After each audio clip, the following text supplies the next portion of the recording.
Okay, thank you, and I'm glad to be here, this great workshop, and I will talk about ground, curry, and indigestible arguments. This is part of a project to use paradox as a guide to explanation in logic.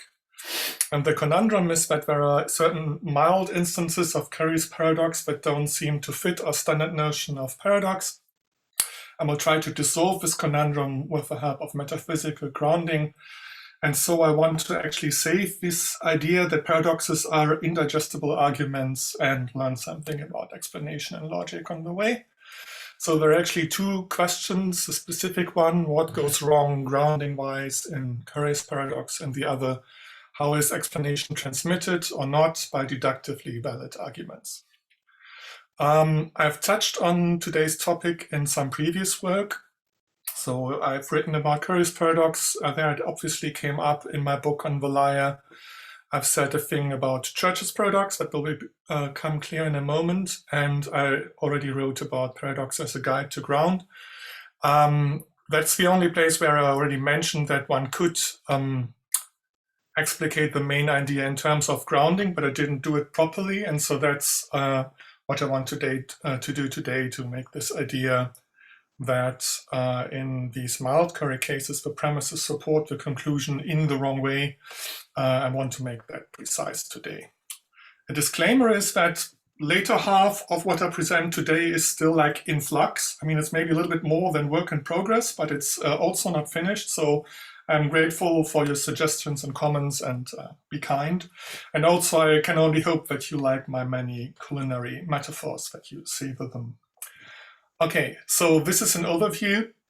I'll talk about paradoxes as indigestible arguments, recap Curry's paradox, and mild Curry specifically. Then I will say more about grounding. So here's the number of slides, and even more about the nothing new principle, which is meant to explicate this basic idea. And then there is possibly, if I still have the time, a slide each on milder, mildest, and bland Curry.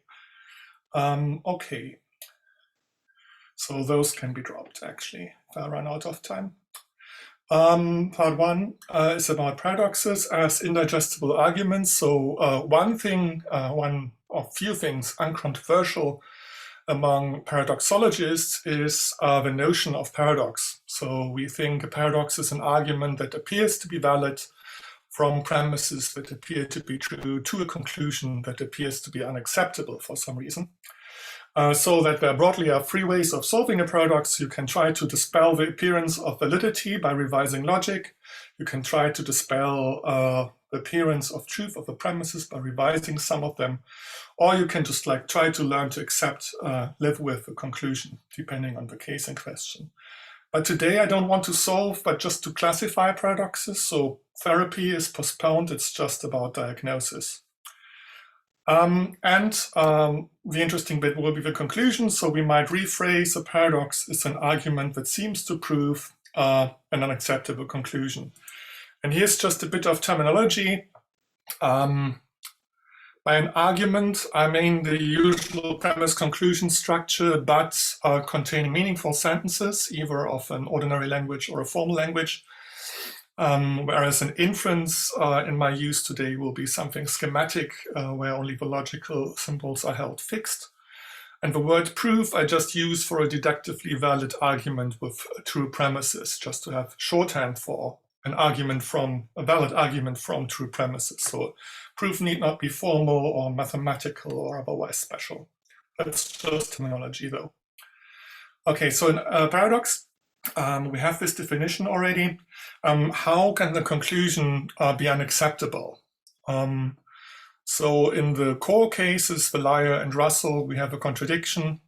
In the Sorites, we can derive something like that Captain Picard is not bold, which is false. And in Zeno's The Race, we can appear to be able to prove that Achilles can't overtake the tortoise, which is false. And we have the twin paradox of relativity theory, which is just an unfamiliar conclusion that siblings in certain situations might be of a different age. So this is very different. It's also important to stress that all this is about appearances. So there are these three kinds of appearances in a paradox. So once some of the troubling appearances is dissolved, it's actually no longer a paradox in anything but name. So for instance, Zeno's paradoxes and the twin paradoxes are clear paradoxes of solved paradoxes, which are actually not paradoxes any longer, and Russell too in modern set theory, but the jury is still out on the liar and the Sorites. There is a historical precursor of the phenomenon I'm interested in today in the vicinity of the liar paradox, because this well-known Epimenides version of the liar paradox, where a Cretan states that everything stated by a Cretan is false, which is actually untidy and has loopholes, as Quine complained. So as it stands, you cannot allow the usual, you cannot derive the usual contradiction. Because what if some other Cretan statement is true, which is highly likely, then this statement by Epimenides will be just false. However, Alonzo Church, in a devastating review of a text by, I've forgotten, Corey, drew attention to a troubling consequence of Epimenides making this statement without making any further assumptions about Cretan statements. And I quote, he says that, which though not an outright antinomy, should be classed as a paradox, namely, without factual information about other statements by Cretans, it has been proved by pure logic, so it seems, that some other statement by a Cretan, not the famous statement of Epimenides, must once have been true. So he has this intuition. He sees clearly we have something which he must also assume is probably just like a fact, that some Cretans sometimes said something true. But still he would like to class this as a paradox because it has been derived in the wrong way. So here we have this just vague idea that the conclusion is supported in the wrong way, and more on this in due course. Okay, turning to the main paradox today. Curry's paradox was discovered by Haskell B. Curry, hence the name, in 1942, although Stephen Reed, who I'm glad to see is here, has pointed out that there have been medieval precursors of a sentential version. Like in everything in modern logic, there is always like a medieval precursor of that, it appears. And the main point about Curry's paradox is that other than Russell and the liar, the main connective making trouble is not negation, but the conditional, which is the reason it makes particular trouble for consistent paradox solvers like Graham Priest. So we have a paradoxical object, either a certain set or a certain sentence, and the sentence will that if it is true, then P for some arbitrary P. And then we can use the usual bridge principles to derive by conditional if the truth of that sentence is equivalent to the truth of that sentence implying P, and then we can assume or apply the rule of contraction, do modus ponens twice, and then we get P, whatever P might have been. The details here are not important. This is laid out to make trouble for a dialetheist, which is not really important today. What I like better for today's purposes is a natural deduction version of sentential Curry. So I will only be talking about sentential Curry from now on, because everything will be parallel grounding-wise for the set theoretic version. So here's a Fitch style or Lemon style natural deduction derivation of the Curry premise. So we have a few premises. We just have a premise, we have a sentence, which means that if it's true, then something. And we have the usual principles for how truth interacts with meaning. So if a sentence means something, then we get basically the truth schema. And then we assume hypothetically that the sentence is true and use the truth schema to derive the conditional, and then we can apply modus ponens and get the succident, and then we can do conditional introduction, and we get this conditional again, but now outside the hypothetical environment, and we can again use the truth principle in the other direction, get the truth of the sentence, and can again use modus ponens and get the conclusion. I find this actually quite beautiful. I mean, although it's a paradox, it's just like a beautiful trick of hand or whatever. So the only premises here are like a particular meaning fact that a specific Curry sentence exists, and a general meaning fact about the interaction of meaning and truth that almost everybody finds plausible. But the conclusion can be a specific fact of a very different sort. As the conclusion is arbitrary, we actually get like a whole spectrum of flavors depending on how spicy the conclusion is. Like the ones that got most attention are hot curry and medium curry, which have a contradictory or like a false conclusion. But today I will only be interested in the mild variants, and mild, milder, mildest, and bland curry, depending on whether the conclusion is just true or necessarily true, or logical theorem, or an axiom in the Freudian sense of an ungrounded truth. Okay, turning to mild curry. So here's again this reasoning, but an instance with the conclusion snow is white, which will be my stand-in for an unproblematic contingent fact. We have the same argument to this conclusion. We seem to have proven a contingent fact. Why is this bad? Of course, there's this global problem that if we bring this together with other instances of curry, we quickly get a contradiction back. But let's try to ignore it. So I'm interested in this local problem. What would remain if we like per impossibly would bracket all other instances of Curry's paradox? So I claim something is still weird if we just have this single Curry argument. And it's again at this point only that the premises support the conclusion in the wrong way.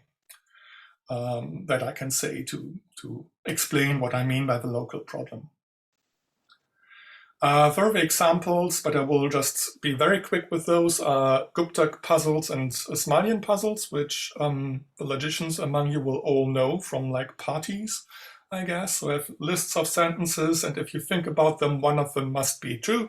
So here we would have just because of the existence of this list, we can do a reductio proof to the conclusion that snow is white.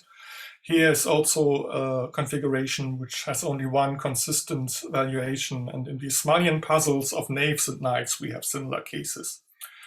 For the paradoxologist, these puzzles like interestingly in the middle, right between the overdetermination problem of the liar and the underdetermination problem of the truth teller. This sentence is true because we have exactly one truth value that will come out as a consistent valuation. Okay. So in order to save our notion of paradox, we need to fidget, I think, with the unacceptability of the conclusion. So clearly a false or a contradictory conclusion should appear unacceptable. I mean, even to the dialethius, there should be this initial appearance of unacceptability, but we've seen these mild paradoxes where the conclusion is true. So what should we do? So Roy Sorensen actually thinks we should give up our standard definition of paradox, but I don't want to do that. I would like to stick to that, at least to its formula, and find a way to say exactly or rigorously what can be unacceptable about a true conclusion. And I will use grounding for that. Okay. Grounding a la fine. Sorry to all grounding experts in the audience. So you all, I think, know the standard introductions to grounding. For some reason, it's always like people point out that recently there has been much interest in grounding, and this has been perpetuating itself, and it's like a non-causal explanation and cannot be analyzed modally in standard examples. And many have worked on the logic of logical grounding, and like Fabrice and Francesca and Peter and the other people from Louvain are here. Others are not here. There is much overlap in basic intuitions, but I think significant difference in technical detail. And for today, I will employ Kit Fine's logic of logical grounding, and basically because I'm most familiar with it. I also think it has probably is best known among all of these, but maybe that's not true. I'm just the most familiar with it. So I will take with Fine grounding to be operational, so expressed by an operator, not a predicate, and factive. That's actually something that will play a role. And I will use the usual fourfold distinction between strict weak, full partial ground, although strict full ground will be the main player. And then structural features of grounding are expressed in what Fine calls the pure logic of ground. I will not really go into that. Only thing really used will be transitivity. And of course, there's not having weakening also in the background is an important fact about grounding.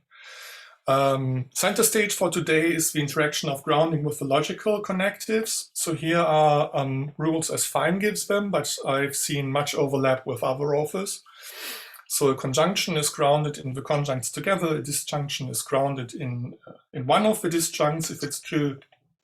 Double negation is grounded by the sentence itself, and more complicated rules apply to the interaction of negation with conjunction or disjunction. Because of activity, we actually would have to say that P and Q are actually the case or whatever in each of these cases. I would be interested, maybe somebody could point this out to me in the discussion, whether there is a comprehensive study that actually compares the various current logics of logical grounding. So far, I've only found various papers where after the initial remarks, it's all very, very different always. It would be very helpful, actually. Okay, I have to, so I started at 35. Yeah. So I need to keep on being quick, I'm sorry. So this is a side remark. Fine calls these principles introduction rules, but also says that they only loosely correspond to the introduction rules of classical logic. And I wanted to say something about that. So this here would actually be an introduction and two elimination rules for this grounding statement about a conjunction. So if we have P and Q because of activity, we have to presuppose that anyway, then we get the grounding statement and we can use activity in the other direction as well. Those are not to be confused with the well-known rules of natural deduction and propositional logic, because there we have elimination rules which look very different. So actually only the conjunction introduction rule corresponds to these three grounding rules. And it will be similar, maybe a bit more complicated for disjunctive rules for the other grounding rules. So strictly speaking, the grounding principles are not introduction rules. But it is very natural to call them introduction rules, and I will not call for any revision of terminology here, because each of them singles out one of the introduction rules of classical logic, either a basic one or a derived one, and says, okay, this introduction rule of classical logic goes along with grounding. So I think that's the actual reason it feels so good to say introduction rule with regard to these principles. Okay, going on. Fine also talks about elimination rules, which is a similar misnomer. And those are important for my argument. So he notices that by saying that, for instance, a conjunction is grounded in the conjuncts, we are not finished, because something else might also be a ground for that conjunct, maybe some fact about God or whatever. And he wants to exclude that. So he says, not only are A and B the grounds of the conjunction, but every ground must go through them. So the conjuncts are the conduit, so to speak, through which the truth of the conjunction should flow. And he expresses this as what could actually be called an elimination rule, because we move from strict to weak grounding. And he says that any foreground of P and Q will be a weak foreground of P and Q together, a set of P and Q. Now we'll just use the subscript conduit to express this where this is necessary, where something is not only a foreground, but somehow the smallest foreground, the foreground that any other foreground must pass through. Turning to Aristotle's insight, which was already mentioned, like it's common to claim that P grounds partially the truth of the sentence P. I like to give a more general version, which is not homophonic, where we have a meaning fact that S means P, and then P will ground the truth of S. That is only partial ground, and I would contend, and I've also seen this in the literature, that actually the full ground of a truth ascription will be both the fact in question and the corresponding meaning fact. So P together with S means that P will be a full ground of the truth of S, and I think even a conduit full ground. So any full ground of a truth ascription must pass through P, and S means that P. It will play some role. So Aristotle's insight already goes beyond the logical grounding principles. I call this today an external principle, a principle of non-logical grounding, but I think it's the same kind of grounding. It's just like something additional.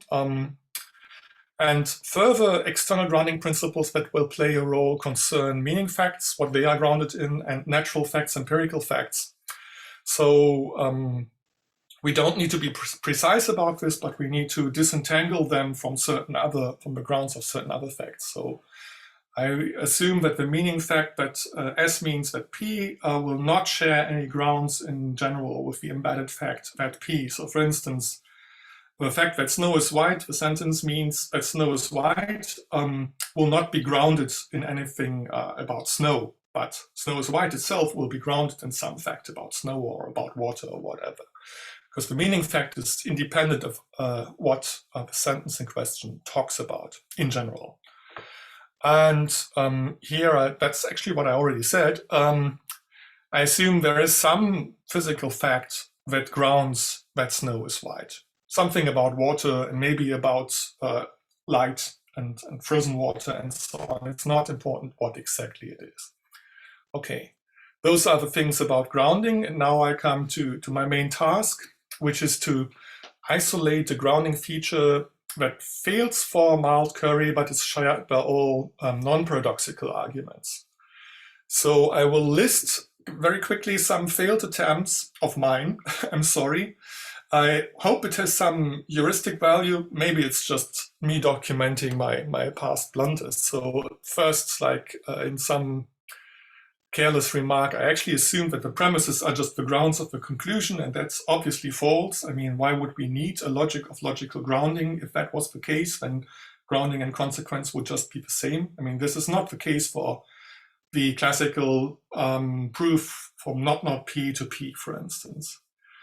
And then I was something like a converse of ground preservation had a principle. No full ground of a conclusion can exceed the accumulated grounds of a premises, but that already fails for, again, the inference from, no, the converse inference, the inference from P to not P, because not P has a ground P, which is not a ground of P because of the irreflexivity of strict grounding.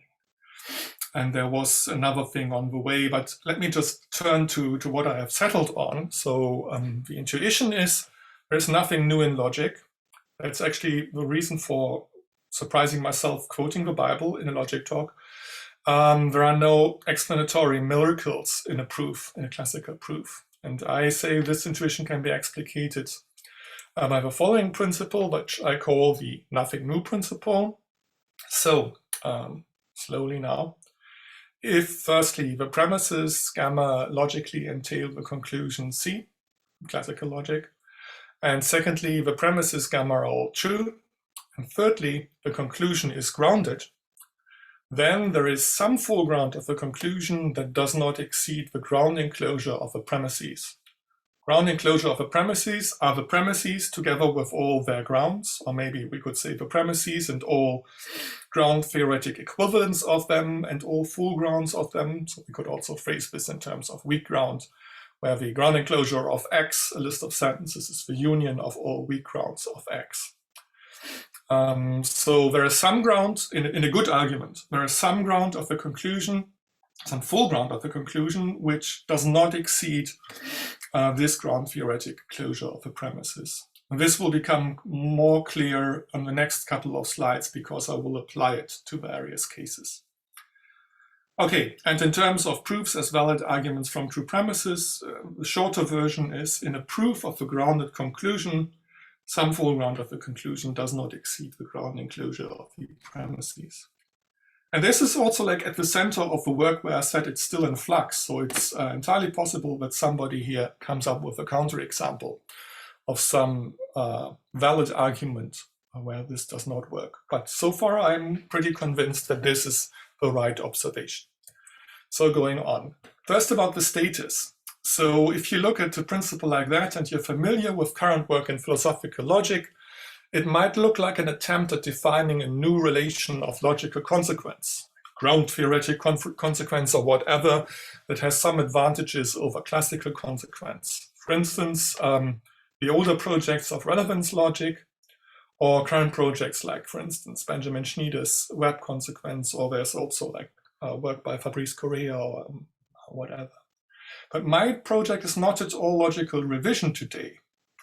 Narrowly speaking, I only do the diagnosis, or want to do the diagnosis of paradox, and that should presuppose a pre-revisionary logic, where classical logic is the most natural candidate.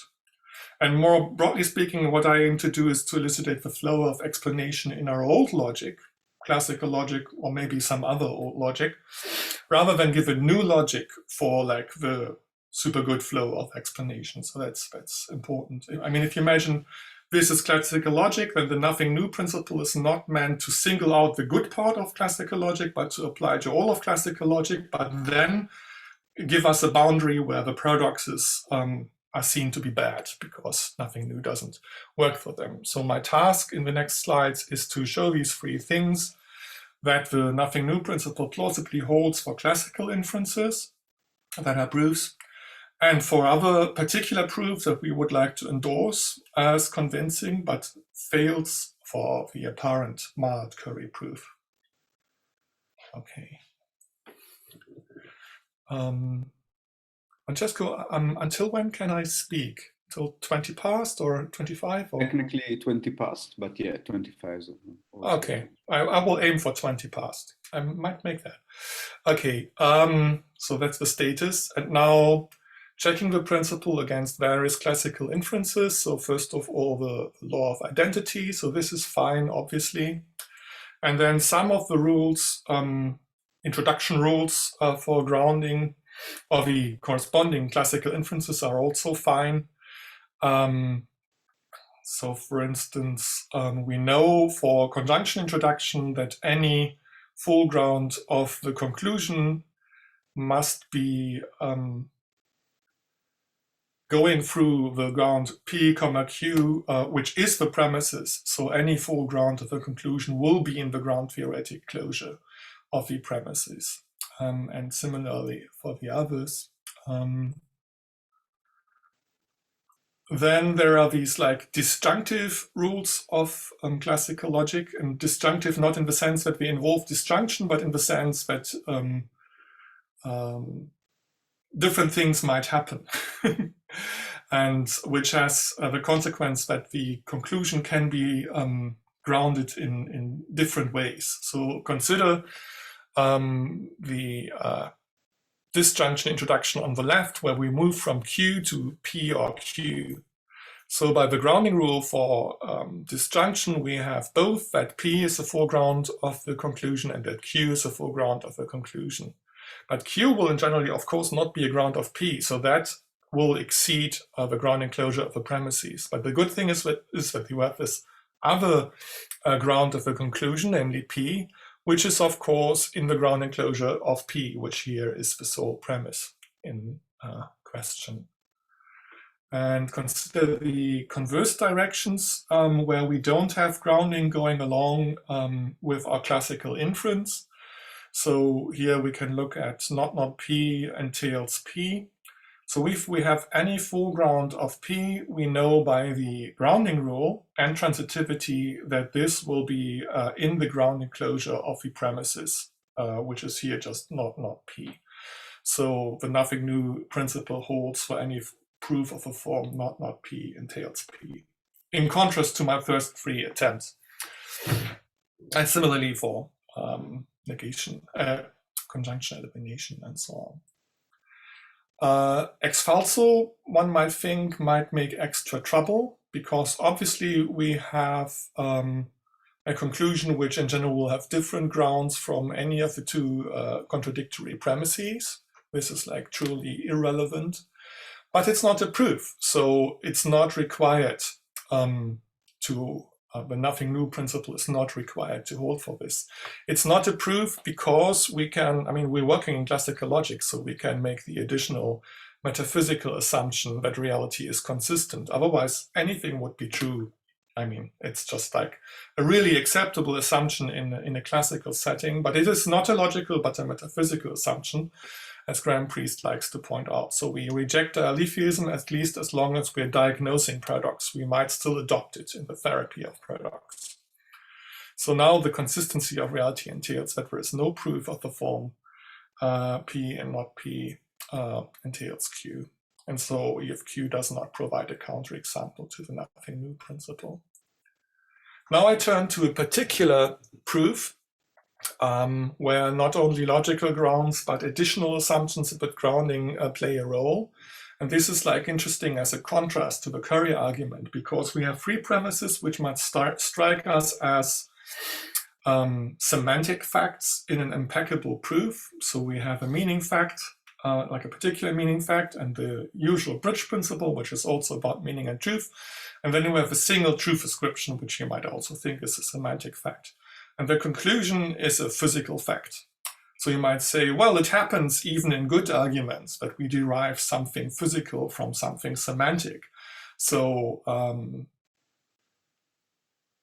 complaining about that in the case of Curry would not get off the ground any longer. But if we now use Aristotle's insight, we know that in this special case, the full conduit ground of the truth ascription will actually be that snow is white, and that this sentence as snow means that snow is white.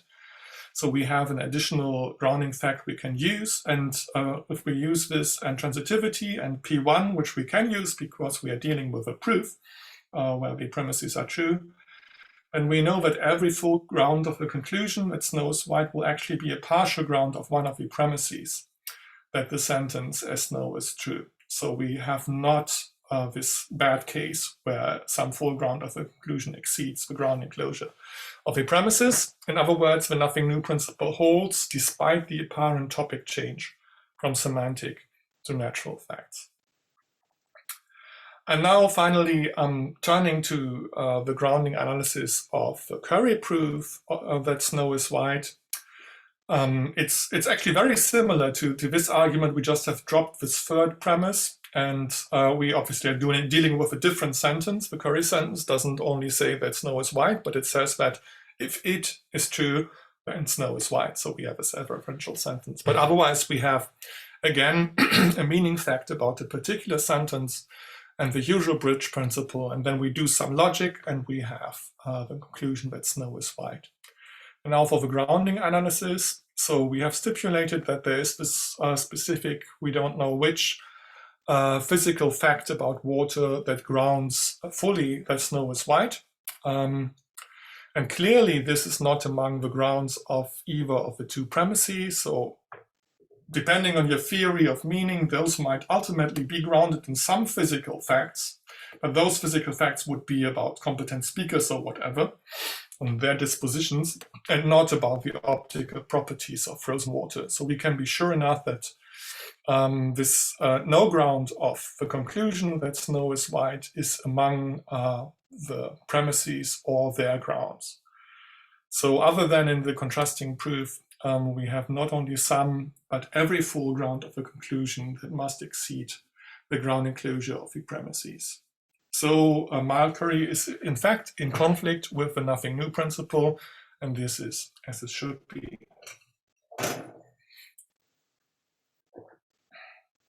Okay, in a way we are done, and I'm actually in time, so I can do my additional 3 slides. So I have tried to make plausible that the nothing new principle holds for our classical inferences that are indeed proofs to exclude EFQ, and for contrasting non-paradoxical proofs like this contrasting argument about a truth ascription, but it fails clearly for mild Curry and its ilk. So if this result actually holds up to scrutiny, we can stick to our standard notion of paradox if we add that the conclusion can appear unacceptable not only because it is false or because it is contradictory, but also because in the context of a given argument it brings about an explanatory miracle. And this metaphorical state of affairs I have explicated with just being in conflict with a nothing new principle. So this would be the new theory of paradoxicality. We stick to the old formula for what makes an argument into a paradox, and we have this addition of a nothing new principle, which gives us a third way that a conclusion can be unacceptable. And so more generally, this grounding analysis of mild instances of Curry's products has taught us something, namely this nothing new thing, about how explanation fares in logic. So other than in these projects where we have some kind of like real explanatory flow, like as in Aristotle's notion of an explanatory proof in contrast to a merely evidential proof, where we want to bring that out, and for that we have to throw out some of classical logic, because some classical inferences will not do that. What has happened here is to just say what is the good thing that classical logic can do in terms of grounding. And what it can do is that in a certain sense, explicated by this principle with three preconditions and so on, no new grounds are brought into play by any classically valid argument. So at this point, I could actually stop, but I have this like more as an outlook character, even milder versions of Curry, where my work is even more sketchy, but I will do that because I'm actually doing good for time, as I see. So milder Curry is a species of mild Curry where the conclusion of a paradoxical proof is a necessary truth. For instance, 1 + 1 = 2, or given that it's true, think of a Curry proof of Goldbach's conjecture. Here, the nothing new principle does the same work as before. It explains why the apparent proof is paradoxical and hence unacceptable, or the other way around, I guess. For the conclusion, 1 + 1 = 2 will have some arithmetical conduit full ground, say a fact that piano arithmetic holds in some way or other, but will not be among the grounds of the entirely semantic premises of a corresponding Curry argument. So nothing new happens with regard to the analysis of milder Curry as paradoxical. It is nevertheless interesting because it points to the failure of the obvious rival modal approach. So the obvious rival modal approach, which maybe somebody might have done 20 years ago when they would have tried to bring out the paradoxicality of mild Curry, where grounding was not a player yet, but the Curry products was already well known. They would, of course, have done a modal approach, and the obvious one would be to show that if we embed the logic of the Curry reasoning in a modal logic, then we can derive a strict conditional with the premises as antecedent and the conclusion as succedent, and then given plausible extra assumptions, we could even derive that whatever necessarily Snow is white, which is even more obviously false than that Snow is white. But in milder Curry, this modal approach would fail because the necessary connection here would be given anyway. I mean, it's necessarily the case that 1 + 1 = 2, so we would have the respective strict conditional anyway. So in this regard, the grounding analysis is just like a little better than the modal analysis. So that's the relevance of milder Curry, where a necessary truth is being proved. In mildest Curry, a logical theorem is being proved. And this actually raises just like a lot of questions and future research possibilities, and I have no really clear answers here. Because before applying the nothing new principle to instances of Curry's paradox where a certain logical theorem or an instance of a logical theorem is derived, for instance, that Snow is white, or it is not the case that Snow is white, before we do that, we need to be clearer about the grounding of logical theorems. So we have not said anything about that yet. And Fine, in his Logic of Logical Grounding, does not say anything about it.